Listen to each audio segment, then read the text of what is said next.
This is for educational purpose. The objective of this lab is to demonstrate a proof of concept where a compromised Windows workstation functions as a command and control, or C2, client, communicating over a DNS channel to a DNS Cat2 server. This channel is used for both data exfiltration and remote command execution within a corporate network. The lab environment consists of a Windows client, a snort-based network traffic monitor, and a DNS service configured to route queries to a controlled, publicly resolvable domain. Here are the steps shown in this tutorial video using DNS Cat. The C2 DNS server is started on the Kali host. The DNS Cat2 client agent is launched on the compromised Windows machine. On the DNS server, interactive session 1 is established. An active shell appears on the client. On the DNS server, session 2 is accessed, providing another shell on the Windows host.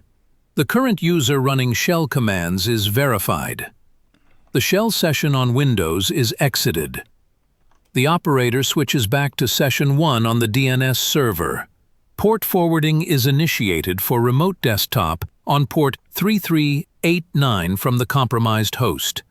A Kali Linux system hosts the DNS Cat2 server, while the Windows client, acting as the compromised host, connects using the DNS Cat2 agent. Once the connection is established, the client regularly polls the DNS server for new instructions. On the Ubuntu Snort host, live logging captures both Snort alerts and DNS query activity as the client communicates with the DNS server.